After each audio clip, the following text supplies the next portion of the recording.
মনের কথা পর্ব ৪।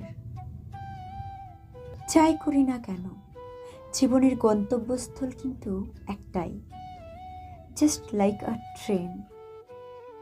সেই গন্তব্যস্থলে কিভাবে পৌঁছাবে সেটা সম্পূর্ণ তোমার উপর নির্ভর করে। ভেবে নাও যে জীবনে যখনই কোনো চ্যালেঞ্জিং সিচুয়েশন আসছে, ঠিক তখনই ঈশ্বর আমাদের টেস্ট নিচ্ছেন। আর যদি সেই পরীক্ষায় সফল হতে চাও তবে চ্যালেঞ্জ অ্যাকসেপ্ট করো, নতুবা গন্তব্যস্থলে পৌঁছানোর পূর্বেই জীবনের ফুল স্টেশনে নেমে যাবে, আবার শুরু করতে হবে নতুন করে। কিন্তু পৌঁছাতে তোমায় হবে।